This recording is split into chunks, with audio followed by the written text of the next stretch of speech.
इस वीडियो में हम लोग बात करेंगे UP triple SC junior assistant के जो सीरीज हम लोगों की चल रही है। और उसमें विगत वर्षों में यूपी ट्रिपल एससी ने फिजिक्स में कौन कौन से क्वेश्चन पूछे हैं उनमें बात करेंगे। और इसी के आधार पे जैसे ही हम लोगों का ये सीरीज खत्म होगी पिछले सालों के पेपरों का, तो हम लोग उसी आधार पे नए तैयारी पे ध्यान देंगे। चलते हैं हम लोग। आप देख रहे हो कि कह रहा पहला क्वेश्चन है, एक हार्स पावर लगभग कितने वाट के बराबर होता है। तो एक हार्स पावर लगभग कितने वाट के बराबर होता है, तो 746 वाट के बराबर होता है, यानी इसका बी नंबर सही हो जाएगा। कौन सा सही हो जाएगा भाई? इसका बी नंबर सही हो जाएगा। ठीक, सॉरी ए नंबर इसका सही हो जाएगा। 746 वाट ए नंबर सही हो गया। नेक्स्ट क्वेश्चन की बात करें, वायुमंडल में आर्द्रता को मापने के लिए किस यंत्र का प्रयोग किया जाता है। तो वायुमंडल में आर्द्रता को मापने में किया जाता है हाइग्रोमीटर को। किसको मापने में? हाइग्रोमीटर को किया जाता है। ठीक है, और हाइड्रोमीटर जो आपका लिखा था ये आपेक्षिक घनत्व, इससे किसको मापा जाता है? आपेक्षिक घनत्व को मापा जाता है। ठीक, बैरोमीटर से क्या मापा जाता है? तो वायु दाब मापा जाता है। बैरोमीटर से वायु दाब मापा जाता है। पायरोमीटर से क्या मापा जाता है? तो पायरो को माना जाता है आग। आग यानी टेम्परेचर, यानी उच्च ताप, उच्च ताप। ठीक, और पायरोमीटर को ही कहा जाता है, एक और नाम दिया जाता है विकिरण मापी। क्या नाम दिया जाता है दोस्तों? विकिरण मापी। ठीक, विकिरण मापी। तो ये सारी बातें आप को याद रखनी है। अगले क्वेश्चन की तरफ चल रहे, आंसर इसका ए नंबर हो जाएगा, हाइग्रोमीटर और आर्द्रता। और जबकि हाइड्रो का मतलब जल होता है, लेकिन हाइड्रो को अपेक्षिक घनत्व पे रखेंगे, कंफ्यूजन हो जाता है यहाँ पे। अगला क्वेश्चन, प्रतिरोध की एसआई मात्रक क्या है? जब प्रतिरोध का एसआई मात्रक होता है ओम। प्रतिरोध का एसआई मात्रक होता है ओम। ठीक, चूंकि वी बराबर होता है आई आर, तो आर बराबर क्या हो जाता है? आर प्रतिरोध है, तो वी अपान आई, वी अपान आई यानी वोल्ट बटे विद्युत धारा, ओम मात्रक होता है। निम्नलिखित में से कौन सी विद्युत शक्ति की वाणिज्यिक इकाई नहीं है? विद्युत शक्ति की वाणिज्यिक इकाई बताना है कौन सी नहीं है। ठीक, तो वो सॉरी वाणिज्यिक इकाई है, वो वाणिज्यिक इकाई है किलोवाट आवर। किलोवाट आवर ये वाणिज्यिक इकाई है। जैसे आपके यहाँ मीटर लगता है जब, तो वो किलोवाट पे लगता है, 1 किलोवाट का, 2 किलोवाट वाट का। और वाणिज्यिक इकाई का मतलब होता है व्यवसाय। वाणिज्यिक इकाई का मतलब होता है व्यवसाय से संबंधित। तो आप समझ गए, वाणिज्यिक इकाई किलोवाट आवर है, किलोवाट घंटा। नेक्स्ट, और ये किलोवाट घंटा तो यूनिट बनाता है जाके। ठीक, निम्न में कौन सी अदिश राशि है? कौन सी अदिश राशि बताना है? तो कार होती है अदिश राशि। बल, वेग, त्वरण, ये तीनों कैसी हैं? सदिश राशि हैं। ठीक, कार बराबर होता है बल इंटू विस्थापन, बल इंटू विस्थापन होता है। ठीक, नेक्स्ट, प्रतिबल। प्रतिबल की एसआई यूनिट क्या है? तो प्रतिबल की एसआई यूनिट हो जाती है पास्कल। पास्कल की एसआई यूनिट पास्कल हो जाती है। ठीक है, बी नंबर। जूल किसका है? कार का। वोल्ट विद्युत, वोल्ट है वोल्टता विभवांतर का। वाट किसका है? तो वाट शक्ति का है। ठीक, आयतन की एसआई, आयतन की एसआई मात्रक, एसआई का मतलब होता है कि जो एमकेएस प्रणाली में लिखी जाती हैं, एमकेएस में, यानी मीटर, किलोग्राम और सेकंड। तो लगभग समय का मात्रक सेकंड सब में समान ही होता है। ठीक, तो लंबाई का मात्रक मीटर और द्रव्यमान का मात्रक किलोग्राम, ये एमकेएस पद्धति होती है। सीजीएस प्रणाली की, सीजीएस तो लंबाई का सेंटीमीटर, सेंटीमीटर और द्रव्यमान का ग्राम, ऐसे लिखा जाता है। समय का सेकंड हो जाता है, सेकंड। ठीक, तो याद रखना क्या हो जाएगा? घन मीटर। क्योंकि आयतन में क्या 3 डायमेंशन होती है, तो घन तो आएगा क्यूब और मीटर हो जाएगा। ठीक, नेक्स्ट क्वेश्चन की बात करें, ऊर्जा की एसआई मात्रक। ऊर्जा की एसआई मात्रक क्या हो जाती है? जूल। ऊर्जा की एसआई मात्रक जूल, यानी बी नंबर हो जाएगा। न्यूटन किसका एसआई मात्रक है? तो न्यूटन एसआई मात्रक है बल का, एसआई मात्रक है। और बल का सीजीएस मात्रक क्या होता है? तो डाइन, सीजीएस मात्रक डाइन हो जाता है। नेक्स्ट, समय की एसआई मात्रक। तो समय का एसआई मात्रक होता है सेकंड। समय का एसआई कह दे, सीजीएस कह दे, एमकेएस कह दे, सबका सब क्या होगा? सेकंड होगा। ठीक, चुंबकीय प्रेरण। चुंबकीय प्रेरण का एसआई मात्रक क्या होता है? तो चुंबकीय प्रेरण का एसआई मात्रक होता है टेस्ला। चुंबकीय प्रेरण का एसआई मात्रक होता है टेस्ला। ठीक है, और कभी कभी आपसे पूछता है एक टेस्ला बराबर गॉस पे पूछता है, तो 10 के पावर 4 गॉस। गॉस किसका है? तो चुंबकीय फ्लक्स का। चुंबकीय फ्लक्स का मात्रक क्या है, गॉस है, और टेस्ला किसका है, चुंबकीय प्रेरण का। ठीक, एक गॉस बराबर 10 एक टेस्ला बराबर 10 की पावर 4 गॉस। कभी कभी आपका गॉस से पूछ देगा तो एक गॉस बराबर 10 की पावर -4 टेस्ला, जो कि इसको इधर लाओगे। नेक्स्ट की बात करें, चुंबकीय प्रेरण का SI मात्रक गॉस सॉरी टेस्ला हो जाएगा। आवृत्ति मापने की इकाई क्या होती है, तो आवृत्ति मापने की होती है हर्ट्ज, हर्ट्ज होती है। ठीक, नेक्स्ट की बात करें, पराध्वनिक गति का मापन किस इकाई में किया जाता है, तो पराध्वनिक गति का मापन किया जाता है किस इकाई में किया जाता है, तो मैक में, कहते हैं सुपरसोनिक, सोनिक, मैक में किया जाता है। ठीक, न्यूटन किसकी इकाई है, तो न्यूटन है बल की इकाई है, और बल बराबर F बराबर होता है m×a। ठीक, ये SI पद्धति है। बार किसकी इकाई है, तो बार है वायुमंडलीय दबाव की, वायुमंडलीय दबाव की बार इकाई होती है। आगे की बात करें हम लोग, कार्य तथा ऊर्जा का इकाई क्या है, कार्य और ऊर्जा दोनों का इकाई सेम होता है। मात्रक इकाई बोले तो मात्रक कह रहा है, तो मात्रक क्या हो जाएगा, जूल हो जाएगा, A नंबर हो जाएगा। गतिशील श्यानता की SI इकाई क्या है, गतिशील श्यानता की SI इकाई हो जाती है pascal second, pascal second. Next की बात करें, निम्नलिखित में से कौन सी राशि का मात्रक जूल नहीं है, जूल बताना है किसका मात्रक नहीं है, तो जूल सामर्थ्य का मात्रक नहीं होता है। जूल किसका मात्रक नहीं होता है, सामर्थ्य का मात्रक नहीं होता है। ठीक, ऊष्मा का, यांत्रिक ऊर्जा का, कार्य का, इनका जूल होता है। ठीक, नेक्स्ट की बात करें, निम्नलिखित में से शक्ति का मात्रक कौन सा है, तो शक्ति का मात्रक होता है जूल प्रति सेकेंड, जूल प्रति सेकेंड। नेक्स्ट की बात करें, पास्कल इकाई है, पास्कल से क्या मापा जाता है, तो दाब मापा जाता है। पास्कल P बराबर F/A, P बराबर बल बटे क्षेत्रफल, ये तो होता है। ठीक, वैसे क्या होता है, न्यूटन प्रति मीटर स्क्वायर, लेकिन इसको एक यूनिट पे लिखते हैं तो पास्कल लिख देते हैं। अगला बात करें, बिजली के करंट का SI यूनिट क्या है, तो बिजली के करंट का SI यूनिट हो जाता है एम्पियर। क्या हो जाएगा भाई, एम्पियर हो जाएगा। नेक्स्ट की बात करें, दबाव का SI यूनिट क्या है, तो दबाव का SI यूनिट है पास्कल, दबाव का पास्कल SI यूनिट पास्कल है। नेक्स्ट की बात करें, माप इकाइयों की सीजीएस प्रणाली की निम्नलिखित में से क्या परिभाषा है, तो सीजीएस प्रणाली में सेंटीमीटर ग्राम सेकेंड, यानी CGS, सेंटीमीटर ग्राम सेकेंड, अर्थात D नंबर मिल रहा है, ये सही हो गया। नेक्स्ट, 1 वाट घंटा किसके बराबर होता है, तो 1 वाट घंटा हो जाता है 3600 जूल के बराबर, 3600 जूल के बराबर। 1 वोल्ट कितने के बराबर होता है, तो 1 वोल्ट होता है 1 जूल प्रति कूलम के बराबर, 1 वोल्ट। नेक्स्ट, दूध का घनत्व मापने के लिए कौन सा उपकरण किया जाता है, तो लैक्टोमीटर। जल का घनत्व, अपेक्षित घनत्व जल का, तो हाइड्रोमीटर। हाइग्रोमीटर से आर्द्रता मापी जाती है, बैरोमीटर से वायुदाब मापा जाता है, वायुमंडलीय दाब। ठीक, लैक्टोमीटर से दूध की शुद्धता या दूध का जो घनत्व होगा। ठीक, कह रहा रेडियो धर्मिता नापी जाती है, तो रेडियो धर्मिता मापी जाती है A number Geiger Muller counter से, यानी A नंबर से हो जाएगा। नेक्स्ट है, आर्द्रता किससे मापी जाती है, तो आर्द्रता मापी जाती है हाइग्रोमीटर से, हाइग्रोमीटर से। ठीक, हाइड्रोमीटर से घनत्व मापा जाता है, वो भी अपेक्षित घनत्व। नेक्स्ट, सागर की गहराई को मापने के लिए कौन सा उपकरण प्रयोग किया जाता है, तो फैथोमीटर। फैथोमीटर या फैथोमीटर कह देते हैं, तो फैथोमीटर याद रखना है। ठीक, नेक्स्ट की बात करें, टर्मिनल डॉप्टर वेदर रडार किस लिए प्रयुक्त किया जाता है, तो रडार का प्रयोग किया जाता है किसके लिए किया जाएगा, तो खराब मौसम में हवाई जहाज़ों को उतारने में टर्मिनल डॉप्लर वेदर रडार का प्रयोग किया जाता है। निम्नलिखित में से किस यंत्र का उपयोग अवशोषित या विकसित ऊष्मा हीट को मापने के लिए किया जाता है, तो ये किया जाता है कैलोरीमीटर को।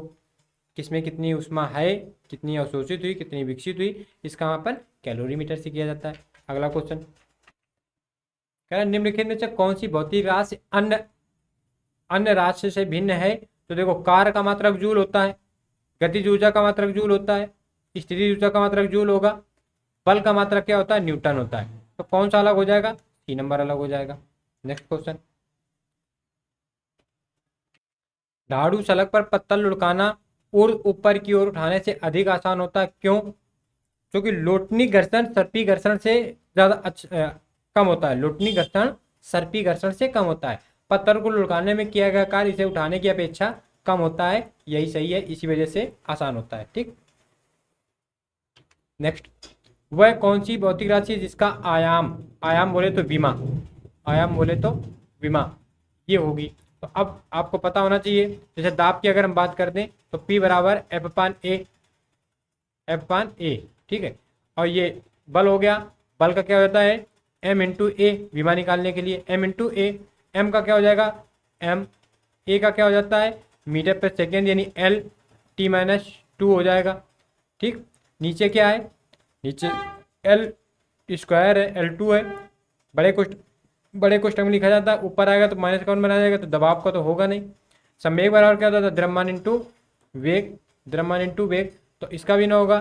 बल का तो होगा नहीं, ML T-2 होता है बल का, ये ना होगा, तो किसका हो जाता है, तो ये हो जाएगा ए नंबर, यानी किया गया कार बराबर क्या होता है W बराबर होता है F इंटू एस। एफ क्या होती है, एफ की मैं यहाँ लिख रहा है ML T-2 ये होगी, और एस यानी विस्थापन एल आ जाएगा, यानी एल स्क्वायर बना देगा, तो एम एल स्क्वायर T-2। ठीक, नेक्स्ट यानी इसका ए नंबर सही हो जाएगा, विमा निकालना आपको आ गया।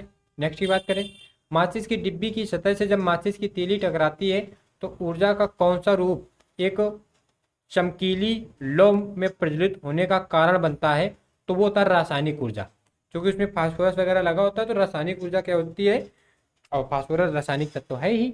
ठीक, नेक्स्ट की बात करें, नदी का बहता हुआ जल किस प्रकार का ऊर्जा संवहन करता है, तो नदी का बहता हुआ जल गतिज ऊर्जा करता है, क्योंकि चलने में गतिज ऊर्जा है, और पानी की टंकी आपकी भरी रखी है ऊपर आपकी छत में, तो वो स्थितिज ऊर्जा है चूंकि स्थिर है, वो स्थितिज ऊर्जा है चूंकि स्थिर है, और जो चल रही होती है चीजें वो गतिज ऊर्जा है। ठीक, नेक्स्ट क्वेश्चन की बात करें हम लोग, एक गतिशील बस में अचानक ब्रेक लगने से सवारी आगे की ओर झुक जाती है, यह किस नियम का पालन है, तो ये न्यूटन का प्रथम नियम है, और न्यूटन का प्रथम नियम दो जड़त्व का नियम, और जड़त्व दो प्रकार का होता है, एक विराम का जड़त्व, एक गति का जड़त्व।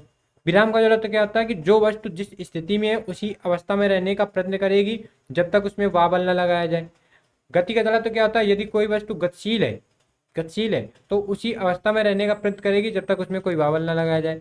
अब एक गतिशील बस में बैठा है व्यक्ति, तो गतिशील बस है, व्यक्ति भी है, अचानक ब्रेक लगेगी बस रुक जाएगी, लेकिन उसमें बैठा व्यक्ति अपने आप को गतिशील रखेगा, इस वजह से वो आगे की ओर गिर जाएगा। तो न्यूटन का कौन सा नियम रहता है, प्रथम नियम, और यही नियम कहलाता है जड़त्व का नियम, जड़त्व का नियम। ठीक, नेक्स्ट की बात करें, अगर यहीं पे बात करें न्यूटन के दो तीन नियम की, तो रेखीय सम्यक संरक्षण का नियम कहलाता है। इसमें क्या होता है कि बॉल जैसे आ रही होती है बॉल, तो आप कैच करते हो तो आप पीछे की तरफ हाथ कर लेते हो, आप ट्रेन से जब उतरते हो चलती ट्रेन से, तो आप ट्रेन के साथ में चलते हो, ट्रेन के साथ में चलते हो, तो यानी उसके वेग को अपने के साथ मैनेज कर देना, ये न्यूटन का द्वितीय नियम कहलाता है, और ये सम्यक संरक्षण का नियम कहलाता है। न्यूटन का तृतीय नियम क्या होता है, क्रिया प्रतिक्रिया का नियम, यानी रॉकेट जब नीचे की तरफ गैसें निकालता है तो फिर ऊपर की तरफ बढ़ता है, यदि आप किसी पे मारते हो तो वो उतनी ही चोट अपने पे लगती है। और ये जब हम लोग एकेडमी में पढ़ रहे थे तो मास्टर ने इसका प्रयोग बहुत किया है, और वो पीठ में मारता था, और यही मास्टर जी यही कहा करते थे कि हम आपको मार रहे, जितना आपको लग रहा है उतना प्रतिक्रिया हो रही, उतना हमें भी लग रहा है। ठीक, तो बहुत हम लोग कुटे होंगे, तो ये याद रखना, इसका ए नंबर सही है। आगे की तरफ बात करें, घर्षण के संबंध में निम्नलिखित में से कौन सा विकल्प सही है, घर्षण के संबंध में कह रहा है घर्षण गति का विरोध करता है, घर्षण टूट फूट का कारण नहीं होता, घर्षण में ऊर्जा नष्ट होती है, घर्षण में ऊष्मता का उत्पादन नहीं होता है, यानी घर्षण गति का विरोध करता है, बिल्कुल है। घर्षण क्या होता है कि दो सतहों के मध्य लगने वाला बल जो उनके गति का विरोध करता है, घर्षण कहलाता है, यानी ए नंबर। और घर्षण हमेशा कैसा होता है, तो घर्षण का मान हमेशा कैसा होता है, ऋणात्मक होता है, कैसा, ऋणात्मक। नेक्स्ट की बात करें, विसर्पी घर्षण होता है, विसर्पी घर्षण सीमित घर्षण से थोड़ा अधिक, सीमित घर्षण से थोड़ा कम, सीमित घर्षण के समान। विसर्पी घर्षण होता है सीमित घर्षण से थोड़ा कम।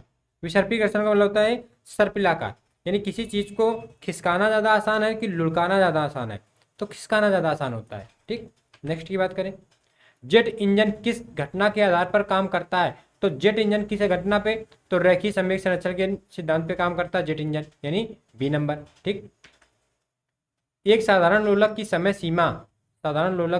समय सीमा किस पर निर्भर करती है? तो ये निर्भर करती है उसकी लंबाई पर। जैसे झूला होता है, झूला झूला और झूला में बैठा व्यक्ति अचानक यदि खड़ा हो जाएगा, तो झूले की गति बढ़ जाएगी, आप कैसे समझोगे? आप डोरी लो, बड़ी डोरी लो, उसमें आगे एक कंकड़ लगा लो, और घुमाओ। तो जब लंबी डोरी होगी तो धीमे घूमेगी, और जैसे जैसे डोरी वो आपके उंगली में लिपटती जाएगी वो तेज घूमना शुरू कर देगी, और जैसे नजदीक आएगी बड़ी तेज रहेगी डोरी। बस यही लॉजिक होता है। ठीक, तो एक साधारण लोलक की समय सीमा उसकी लंबाई पर निर्भर करता है। जितनी ज़्यादा लंबी होगी उतनी ज़्यादा स्लो चलेगी, जितनी छोटी होगी उतनी तेज तेज चलेगी। तो अगले क्वेश्चन की तरफ चले हम लोग। गति जो कुछ समय के बाद खुद को दोहराती है वो क्या कहलाती है? तो वो गति जो एक समय बाद खुद को दोहराती है वो कहलाती है आवधिक गति कहलाती है। ठीक, नेक्स्ट क्वेश्चन। निम्नलिखित में से किसके पास गुरुत्वाकर्षण नहीं है? तो कृत्रिम उपग्रहों के पास गुरुत्वाकर्षण नहीं है। बाकी जितने भी खगोलीय पिंड है, सूर्य, चंद्रमा, तारे, जितने भी आपको खगोलीय पिंड दिख रहे हैं, इन सब में अपना अपना गुरुत्वाकर्षण होता है। Next question. स्थिर गति से दौड़ रही एक रेलगाड़ी में बैठा यात्री लंबवत ऊपर की ओर दिशा में गेंद फेंकता है, वह गेंद कहाँ गिरेगी? तो उसके हाथों में गिरेगी। आप कभी ट्राई करके देख भी सकते हो, गाड़ी वाड़ी में आप बैठे हो, गेंद को उछालना, गेंद आपके साथ गति करेगी। ठीक, नेक्स्ट। यदि एक गेंद भूमि से h मीटर की ऊंचाई से मुक्त रूप से गिरती है तो ठीक जमीन में लगने से पहले उसका वेग क्या होगा? तो ये न्यूमेरिकल का है, और जिनको ये न्यूमेरिकल पता हो तो वो इसका आंसर निकालेंगे। उनका हो जाता है ये डी नंबर सही हो जाएगा। ठीक, न्यूमेरिकल की बात हम लोग बात करेंगे। कह जी का मान न्यूनतम होता है, तो जी का मान न्यूनतम कहाँ होगा? तो विषुवत रेखा पर। पूर्ति त्वरण है तो विषुवत रेखा पर जी का मान न्यूनतम होगा, ध्रुवों पर सबसे ज्यादा होता है। ठीक, नेक्स्ट। एक व्यक्ति तुला की मदद से अपना वजन 600 न्यूटन नापता है। यदि वह व्यक्ति 5 मीटर प्रति सेकंड की गति से ऊपर जा रहे लिफ्ट में उसी तुला पर खड़ा हो जाए तो तुला में दर्शाया गया भार क्या होगा? तो तुला में दर्शाया गया भार क्या होगा? वो समान रहेगा, क्योंकि तुला में दर्शाया गया भार क्या होगा? तो 600 न्यूटन का ही भार होगा। ठीक है, नेक्स्ट की बात करें। क्योंकि भार क्या होता है? एक प्रकार का बल होता है, तो जितना बल है वही भार रहेगा। कितना बल है? 600 न्यूटन का है, तो वही क्या रहेगा? भार रहेगा 600 न्यूटन का। भार एक प्रकार का क्या है? बल है, खूब याद रखना है, क्वेश्चन बनता है। नेक्स्ट। निम्नलिखित में से कौन सी धातु सबसे अधिक तन है? तो सोना। तन का मतलब होता है कि इसको जितना ज्यादा पतला कर सकते हो, बहुत कम पतला कर, बहुत बिल्कुल पतला कर सकते हो लेकिन टूटती नहीं है, वो होती है तन्यता। ठीक है, नेक्स्ट। कहा जाता है कि 1 ग्राम सोने को 2 किलोमीटर तक लंबा किया जा सकता है। 1 ग्राम सोने को, आप समझ सकते हो। कह रहा किस तापमान पर पानी का घनत्व तो अधिकतम होता है? तो पानी का घनत्व होता है 4 डिग्री सेल्सियस पर। 4 डिग्री सेल्सियस पर पानी का घनत्व तो अधिकतम होता है। ठीक, अगला क्वेश्चन। जल स्थानांतरण के सिद्धांत की खोज इनमें से किसने की थी? तो जल स्थानांतरण के स्थान की खोज की थी आर्किमिडीज ने, यानी प्लवन का सिद्धांत यहाँ कह रहा है, प्लवन का सिद्धांत। अब कभी कभी क्या होता है, चीजें पढ़े हो आप, लेकिन आप जो थोड़ी सी साहित्यिक शब्दावली रख देता है तो समझ में नहीं आता। तो प्लवन का सिद्धांत यानी आर्किमिडीज का था। नेक्स्ट। कह रहा कि लोहे की एक छोटी गोली पानी में डूब जाती है जबकि जहाज यानी जलयान पानी पर तैरता रहता है। यह सिद्धांत निम्न में से किस वैज्ञानिक के सिद्धांत पर आधारित है? तो ये सिद्धांत है आर्किमिडीज के सिद्धांत पर। चूंकि व्यक्ति द्वारा हटाए गए जल का भार जो बल लगाया जाता है, जैसे आप तैरते हो तो आप जितना पीछे की तरफ करते हो वो भार और आपके भार के बराबर हो जाता है। ठीक, नेक्स्ट। तरंग दैर्घ्य की इकाई क्या होती है? तो तरंग दैर्घ्य की इकाई मीटर होती है, क्योंकि तरंग दैर्घ्य जैसे ऐसे बनी और जब आप रस्सी को ऐसे ऐसे उछालते हो तो ये ऊपर वाले सुरंग और नीचे वाले ग्रह, तो दो सुरंगों की मध्य की दूरी को क्या कहते हैं? तरंग दैर्घ्य। और तरंग दैर्घ्य क्या होगी? दूरी हो गई तो किसकी मात्रक? मीटर का हो जाता है। और एक वहीं पे बात करेंगे थोड़ा सा, एक एंगस्ट्रॉम तरंग दैर्घ्य का मात्रा क्या होता है? एंगस्ट्रॉम। और एक एंगस्ट्रॉम बराबर 10⁻⁻10 मीटर। ये डिजिट आपको याद रखनी है।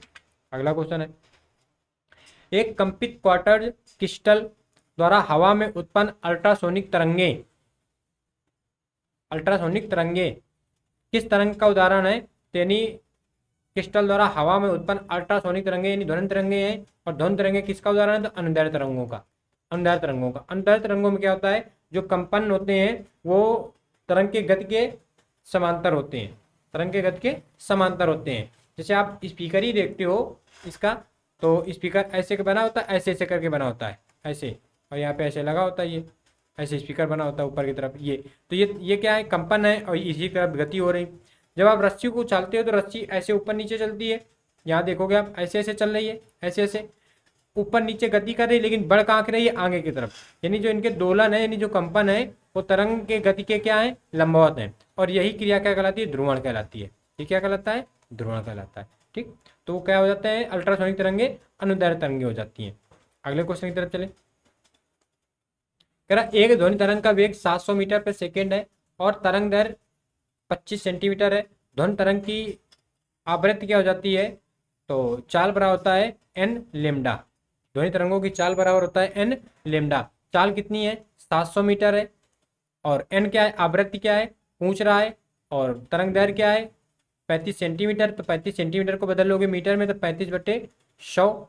और एन आवृत्ति, तो 35 दूना 70, 2 कर दोगे और इधर 10 बचा तो 2000, यानी आवृत्ति कितनी हो जाएगी? 2000 हर्ट्ज हो जाएगी, यानी डी नंबर। यानी ध्वनि की चाल बराबर भी बराबर होता है एन लेमडा। आपको ये फार्मूला याद रखना है। अगला क्वेश्चन, निम्नलिखित में से किस उद्देश्य के लिए पराशर तरंगे यानी अल्ट्रासाउंड वेव का प्रयोग नहीं किया जाता है? तो ये किसके लिए नहीं किया जाता है? तो आकाशीय क्षेत्र में वायुयान का पता लगाने के लिए इसके लिए नहीं किया जाता है। इसके लिए रडार का प्रयोग किया जाता है, वो रडार का प्रयोग किया जाता है। ठीक है, नेक्स्ट क्वेश्चन की तरफ चलें। ध्वनि निम्नलिखित में से किस माध्यम में यात्रा नहीं कर सकती? तो निर्वात में यात्रा नहीं कर सकती। गैस, ठोस, द्रव में कर सकती है। ठोसों में सबसे चाल ज़्यादा होती है, द्रव में उससे कम, गैसों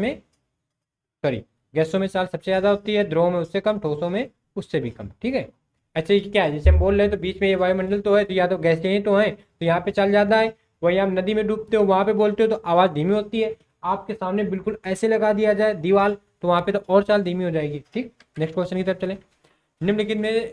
निम्नलिखित प्रकार के किस विद्युत चुंबकीय प्रकरण में सबसे लंबे तरंग दैर्ध्य होते हैं? तो सबसे लंबे तरंग दैर्ध्य किस में होते हैं? तो वो हो जाते हैं रेडियो तरंगों में, सी नंबर पे, रेडियो तरंगों में। और रेडियो तरंगों में जो तरंग दैर्ध्य होते हैं वो 10⁻³ से लेकर 10⁴ मीटर तक होते हैं। ठीक, बाकी सबके और माइनस में होते हैं, तो माइनस वाली छोटी डिजिट तो छोटी छोटी हो जाएगी। नेक्स्ट क्वेश्चन, निम्नलिखित में से कौन सा पदार्थ एक ध्वनिक पदार्थ है? एक ध्वनिक पदार्थ है, तो लोहा एक कैसा है? ध्वनिक पदार्थ। नेक्स्ट क्वेश्चन, समान प्रवास्यता में कंपायमान माध्यम के किन्हीं दो सबसे निकट कणों के बीच की दूरी, निकट कणों के बीच की दूरी क्या कहलाती है? तो निकट कणों के बीच की दूरी कहलाती है तरंग दैर्ध्य। यानी कैसे? ये कह रहा है ऐसे ऐसे गति कर रहे हैं ये, तो जो दो समान प्रवस्था में, यानी एक ये श्रृंग और ये श्रृंग समान प्रवस्था में, तो इनको मध्य की दूरी क्या कहलाएगी? तरंग दैर्ध्य कहलाएगी। तरंग दैर्ध्य, तरंग दैर्ध्य को लेमडा से लिखा जाता है, लेमडा। ठीक, नेक्स्ट, किसका तरंग दैर्ध्य अधिक होता है इनमें बताना है? तो सबसे अधिक होता है नारंगी रंग का तरंग दैर्ध्य। ठीक, रेडियो तरंग का वेग कितना होता है? तो रेडियो तरंग का वेग होता है 3 × 10⁸ मीटर प्रति सेकेंड, प्रकाश की चाल के बराबर। ठीक, नेक्स्ट, एफएम प्रसारण बैंड के बीच होता है, एफएम प्रसारण बैंड के बीच होता है VHF रेंज। आपको ये याद रख लेना है, क्योंकि ये रेयर केस में पढ़ने को मिलता है, तो आपको ये अगर सेम रिपीट हो तो आप कर देना है। ठीक, निम्नलिखित में से किसमें से ध्वनि की गति सबसे तेज होती है? तो सबसे तेज होती है वायु में। किसमें होगी भाई? वायु में, सॉरी, सबसे तेज होती है लोहे में। ध्वनि की गति सबसे तेज होती है लोहे में। ठीक है, नेक्स्ट क्वेश्चन की बात करें, कितने माप से अधिक ध्वनि की शोर का नाम दिया जाता है? तो शोर का नाम दिया जाता है 80 डेसिबल से। और WHO ने जिसका मुख्यालय जिनेवा में है, WHO ने 45 डेसिबल की ध्वनि को कानों के लिए हितकर बताया है। ठीक, तो सुग्राही बताया, तो याद रखना है WHO ने कितना बताया? तो 45 डेसिबल। नेक्स्ट है, कह रहा सुपरसोनिक स्पीड मापने का यूनिट क्या है। तो सुपरसोनिक, ये क्वेश्चन रिपीट फिर हुआ है, देखो क्या होता है, माइक होता है। निम्नलिखित में से किस आवृत्ति की ध्वनि मनुष्य द्वारा श्रव होती है। तो मनुष्य द्वारा 20 हर्ट्ज से लेकर 20,000 हर्ट्ज तक। तो 20 हर्ट्ज के बीच में कौन सी आ जाएगी, 20 और 20,000 के बीच में कौन सी आ गई भाई, तो ये 100 आ गई, 100 आ गई, तो कौन सी है, तो सी नंबर सही है। ध्वनि तरंग दैर्ध्य की कौन सी विशेषता इसके तारत्व को तय करती है। तो तारत्व को तय करती है आवृत्ति। आवृत्ति इसके तारत्व को तय करती है। यदि आवृत्ति ज्यादा तो आवाज पतली जैसे लड़कियों की, और आवृत्ति कम तो तारत्व ऊंचा, तारत्व ऊंचा जैसे लड़कों की भारी आवाज, ठीक, लड़कियों की महीन आवाज होती है तो आवृत्ति ज्यादा होती है, तारत्व कम होता है। प्रतिध्वनि सुनने के लिए श्रोता तथा परावर्तक सतह के बीच न्यूनतम दूरी कितनी होनी चाहिए। तो लगभग न्यूनतम दूरी 17 मीटर, चूंकि 17 मीटर जाएगी, 17 मीटर वापस आ जाएगी, यानी 34 मीटर हो जाएगी, ठीक। तो जो 10 सेकेंड का मामला होता है, कानों तक रुकेगी, तो वो इसमें काम कर जाएगा। क्योंकि ध्वनि की चाल 330 किलोमीटर पर सेकेंड होती है, तो ऐसे औसतन इतना निकल के आता है। नेक्स्ट की बात करें, दो व्यक्तियों के वार्तालाप में आवाज का डेसिबल होता है तो 30 डेसिबल होता है, 30 डेसिबल होता है, ठीक है। ये कह रहा है कि दीवार में एक प्रतिध्वनि सुनने के लिए न्यूनतम दूरी यानी 17 के आसपास 17.2 मीटर, सेंटीमीटर ना कर देना, सेंटीमीटर गलत हो जाएगा, मीटर ही करना है, यानी बी नंबर सही हो जाएगा। ध्वनि को किस माध्यम में गमन नहीं कर सकती। तो ध्वनि निर्वात में कभी भी गमन नहीं कर सकती। तारों का रंग निम्नलिखित में से किस पर निर्भर करता है। तो तारों का रंग उनके टेम्परेचर पर निर्भर करता है, ये याद रखना है। नेक्स्ट, निम्नलिखित में से किस ऊष्मा अंतरण विधि से पृथ्वी को सूरज से ऊर्जा प्राप्त होती है। तो वो विकिरण द्वारा प्राप्त होती है, किसके द्वारा, विकिरण द्वारा प्राप्त होती है। अन्य परंपरागत तरीकों की तुलना में प्रेशर कुकर में खाना बनाने का काम तेजी से क्यों होता है। तो ये तेजी से क्यों होता है, क्योंकि कुकर के अंदर, सी नंबर पढ़ेंगे, क्योंकि कुकर के अंदर उच्च दबाव और अधिक क्वथनांक तेजी से खाना पकाने में सक्षम होते हैं। नेक्स्ट, शुद्ध जल का अधिकतम घनत्व किस तापमान पर होता है। तो अधिकतम घनत्व होगा 4 डिग्री सेल्सियस पर। नेक्स्ट है, जल जल जब जल जमता है इसका घनत्व, जब जल जमता है तो इसका घनत्व क्या होगा, घटता है, जल का घनत्व घटता है। तभी तो जब जमने लगता है तो घनत्व घटने लगा, और घटने लगा तभी तो जम के वो बर्फ बन गया, तभी तो बर्फ तैरती रहती है। अगर बर्फ का घनत्व ज्यादा हो जाएगा तो बर्फ नीचे नीचे डूब जाएगी। बर्फ का घनत्व कमी होता है जल से, तभी बर्फ तैरती रहती है, ठीक। नेक्स्ट, नमक को बर्फ के साथ मिलाने से हिमांक, नमक को जब बर्फ के साथ मिलाते हो तो हिमांक क्या होता है, हिमांक क्या हो जाएगा, घट जाता है, ठीक है। सबसे कम तापमान जिस पर कोई पदार्थ आग पकड़ता है उसे क्या कहा जाता है। तो वो टेम्परेचर कहलाता है प्रज्वलन तापमान, प्रज्वलन तापमान। कौन सी धातु ताप का अच्छा सुचालक परंतु बिजली का बुरा है। ताप का तो अच्छा सुचालक है लेकिन बिजली का बुरा है, वो है अभ्रक। क्योंकि जब आप प्रेस वगैरह करते हो तो टेम्परेचर का अच्छा सुचालक होता है वो प्रेस जो भारी वाला आता है, उसमें अभ्रक की वो प्लेट लगी होती है नीचे, लेकिन बिजली का कुचालक होता है। नेक्स्ट, दो कांच के गिलास एक दूसरे से अंदर के इसके अंदर दूसरे चिपके जाते हैं, उन्हें कैसे अलग किया जाता है, उन्हें कैसे अलग किया जाता है। तो बाहरी गिलास को गर्म पानी में डालकर, बाहरी गिलास को गर्म पानी में डाल दो, तो गर्म पानी हो डाल दो, अलग हो जाएंगे, ठीक, क्योंकि प्रसार हो जाता है। अगला क्वेश्चन, फारेनहाइट स्केल में पानी का क्वथनांक कितना होता है। तो फारेनहाइट स्केल पे पानी का क्वथनांक होता है 212 फारेनहाइट पे। स्वस्थ मनुष्य का टेम्परेचर कितना होता है। तो 98 डिग्री फारेनहाइट, लेकिन डिग्री सेल्सियस पे कितना, तो 37 डिग्री सेल्सियस, अर्थात सी नंबर सही है। नेक्स्ट, प्रकाश वर्ष का एक मापन है, प्रकाश वर्ष किसका मापन है। तो ये तार की दूरी यानी दो तारों के मध्य की दूरी को मापा जाता है, अर्थात इसका क्या हो जाएगा, डी नंबर। और एक प्रकाश वर्ष बराबर होता है 9.46 × 10 के पावर 15 मीटर। 15 मीटर। नेक्स्ट, स्पष्ट आकाश का नीला रंग किसके कारण होता है? तो स्पष्ट आकाश का नीला रंग होता है प्रकाश के फैलाव के कारण, यानी बी नंबर। जब हरे रंग की पत्ती को लाल प्रकाश में देखा जाता है तो वो किस रंग की दिखाई पड़ती है? तो वो दिखाई पड़ती है काले रंग की, काले रंग की। नेक्स्ट, जब वस्तु को अनंत पर रखा जाता है तो उत्तल दर्पण द्वारा बनने वाले प्रतिबिंब की प्रकृति कैसी होती है? तो आभासी होगी, वास्तविक होगी, उल्टी, सॉरी वास्तविक होगी लेकिन उल्टी होगी। कैसी हो जाएगी? वास्तविक एवं, सॉरी, जब वस्तु को अनंत पर रखा जाता है तो उत्तल दर्पण पे आभासी लेकिन सीधी बनती है। नेक्स्ट, एक माध्यम से दूसरे माध्यम में तिरछी यात्रा करते समय प्रकाश के विक्षिप्त होने की घटना किस नाम से जानी जाती है? अपवर्तन के नाम से। यानी ये ऐसे माध्यम है, एक माध्यम से दूसरे, यहाँ पे मान लिया हम पानी का माध्यम है और बीच में यहाँ जल का माध्यम, सॉरी यहाँ पे हवा का माध्यम है, प्रकाश ऐसे आ रहा है तो विचलित हो जाता है, तो ये कहलाता है अपवर्तन। नेक्स्ट, निकट दृष्टि वाले लोगों द्वारा प्रयुक्त लेंस होता है। निकट दृष्टि वाले नजदीक की वस्तुएं स्पष्ट दिखाई देती है, दूर की नहीं। तो फैलाने का काम कौन करता है? तो फैलाने का काम करता है अवतल दर्पण, फैलाने का काम अवतल दर्पण, और सिकोड़ने का काम उत्तल दर्पण, ठीक। नेक्स्ट, दूरदृष्टि दोष का एक रोगी 40 सेंटीमीटर से निकट की वस्तुओं को साफ नहीं देख पाता। आंख को समान बनाने के लिए आवश्यक लेंस होगा, वो होता है 200/3 सेंटीमीटर फोकस दूरी का उत्तल लेंस, यानी 1/f बराबर होता है 1/v + 1/u। ऐसे करके फार्मूला लगता है। ना याद रहे छोड़ देना, कोई दिक्कत नहीं, न्यूमेरिकल है, ठीक। ये भी न्यूमेरिकल है, इसको भी छोड़ दो।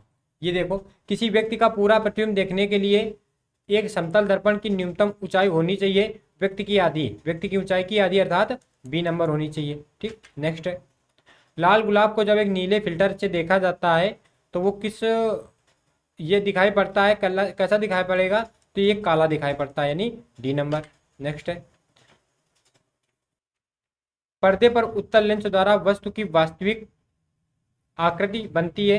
यदि उत्तल लेंस के ऊपरी भाग को अपारदर्शी कागज से ढक दिया जाए तो छवि पर क्या प्रभाव पड़ेगा? तो वस्तु के केवल निचले भाग की छवि प्राप्त होगी, नहीं, सीधे डी नंबर। वस्तु की पूर्ण छवि प्राप्त होगी परंतु उसकी तीव्रता कम हो जाएगी, ये याद रखना है, ठीक। नेक्स्ट है, किस रंग के प्रकाश की तरंग दैर्ध्य सबसे कम होती है? तो वो बैगनी की तरंग दैर्ध्य सबसे कम होती है और लाल की सबसे ज्यादा होती है, और लाल का प्रकीर्णन सबसे ज्यादा होता है जबकि बैगनी का प्रकीर्णन सबसे कम होता है। नेक्स्ट की बात करें, ए, लाल का प्रकीर्णन कम होता है, फैलाव, और बैगनी का सबसे ज्यादा होता है। कह रहा निम्नलिखित में से किसमें सर्वाधिक ऊर्जा होती है? तो निम्नलिखित में से किसमें सर्वाधिक ऊर्जा होती है? नीले प्रकाश में। किसमें होगी भाई? नीले प्रकाश में, ठीक। नेक्स्ट की बात करें, सूर्य छतरी के लिए उत्तम रंग होंगे। सूर्य छतरी के लिए उत्तम रंग होता है शीर्ष पर सफेद और भीतर की ओर काला, शीर्ष पर काला और भीतर की ओर सफेद, शीर्ष पर लाल और भीतर की ओर काला, शीर्ष पर काला और भीतर की ओर सफेद। लाल है लेकिन शीर्ष पर काला, भीतर की ओर सफेद, शीर्ष पर सफेद और भीतर की ओर काला, अर्थात ए नंबर इसका सही हो जाएगा, ए नंबर, ठीक है। क्योंकि ऊष्मा, काला रंग ऊष्मा का जितना अवशोषक है उतना ही उत्सर्जक है, और सफेद रंग देर में तो देर पे, सफेद रंग पे, सफेद कलर पे देर पे ऊष्मा आती है और देर से जाती है, ठीक। काले पे जल्दी आएगी और जल्दी चली जाएगी। अगला क्वेश्चन, किसका सबसे अधिक अपवर्तनांक होता है? तो सबसे अधिक अपवर्तनांक होता है हीरे का, 2.4 के आसपास होता है, ठीक है। आगे 2.42 के आसपास होता है। स्वच्छ आकाश का नीला रंग किस कारण से दिखाई पड़ता है? तो स्वच्छ आकाश का नीला रंग दिखाई पड़ता है प्रकाश के बिखरने के कारण दिखाई पड़ता है, फैलाव के कारण। आकाश का नीला रंग दिखाई देने का कारण क्या है? आकाश का नीला रंग दिखाई देने का कारण है प्रकाश का प्रकीर्णन यानी फैलाव। नेक्स्ट, कह रहा निम्नलिखित में से प्रकाश का कौन सा रंग शून्य या वायु के अतिरिक्त एक माध्यम में सबसे तेज गमन करता है? तो वो गमन करता है लाल, लाल रंग बड़ी तेज गमन करता है। मोटर गाड़ियों में साइड की वस्तुओं को देखने के लिए प्रयुक्त दर्पण कौन सा होता है? तो वो होता है उत्तल दर्पण, ठीक। समुद्र जल के, और जो गाड़ियों में बैक शीशा उत्तल दर्पण होता है दोस्तों, लेकिन जो गाड़ियां होती हैं उनके जो आगे का हेडलाइट होती है उसमें अवतल दर्पण होता है, ये बात याद रखनी है। नेक्स्ट क्वेश्चन की तरफ चलें। समुद्र जल के नीले रंग का होने का क्या कारण है? तो समुद्र जल के नीले रंग का होने का कारण है पानी द्वारा रोशनी का चितराव। ठीक। प्रकाशीय सूक्ष्मदर्शी ऑप्टिकल माइक्रोस्कोप जिसको कहते हैं, में किसके लिए तेल निमज्जन का प्रयोग किया जाता है? तो ये किया जाता है सूक्ष्मदर्शी की विमुक्त शक्ति बढ़ाने के लिए, सूक्ष्मदर्शी की विमुक्त शक्ति को बढ़ाने के लिए। प्रकाश के पथ में एक बीच में वस्तु के आने पर छाया का निर्माण होता है। कैसी छाया का निर्माण हो जाएगा भाई? तो ये छाया का निर्माण अपारदर्शी छाया का निर्माण होता है। अपारदर्शी छाया का, जैसे ऐसे प्रकाश आ रहा है बीच में आप रख दो तो ऐसे ऊपर छाया चली जाएगा, नीचे छाया चली जाएगी, तो ऊपर वाला समझ में आएगा, नीचे वाला समझ में आएगा, उधर आपकी छाया अपारदर्शी होगी। ठीक। नेक्स्ट है प्राथमिक रंग हैं, तो लाल नीला हरा यही प्राथमिक रंग होते हैं। ठीक। तो यानी डी नंबर सही है। फिर कह रहा है मुख्य रंग कौन कौन से? तो लाल नीला हरा, तो लाल नीला हरा यानी ये प्राथमिक रंग है, यानी डी नंबर सही है। ठीक। तो आज अपने 107 क्वेश्चन के आसपास हम लोग कंप्लीट करते हैं। और यदि आपने फिजिक्स इससे पहले कहीं पढ़ी होगी तो निश्चित ही आपको क्वेश्चन लगे होंगे। कुछ क्वेश्चन ये न्यूमेरिकल बेस्ड क्वेश्चन है तो वो क्वेश्चन कभी पूछ लेगा, अन्यथा आप रेलवे की तैयारी करोगे तो आपको वो क्वेश्चन जरूर पढ़ने होंगे। और आज हम लोग, पिछले वीडियो में हम लोगों ने हिस्ट्री खत्म की थी, एक वीडियो में हम लोगों ने ज्योग्राफी खत्म की, कंप्यूटर खत्म की, आज के वीडियो में हम लोगों ने फिजिक्स खत्म की है। ऐसे ही केमिस्ट्री बायो क्वेश्चन टॉपिक खत्म करते रहेंगे और फिर इन्हीं के आधार पे, इन्हीं के प्रारूप पे हम लोग जूनियर असिस्टेंट के लिए बेहतर क्लास शुरू करेंगे। आई होप आपको ये वीडियो अच्छा लगा होगा। यदि आप चैनल पर नए थे तो वीडियो को लाइक करिएगा, सब्सक्राइब करिएगा, दोस्तों को शेयर करिएगा। मिलते हैं नेक्स्ट वीडियो पे, तब तक के लिए दोस्तों नमस्कार, जय हिंद, वंदे मातरम।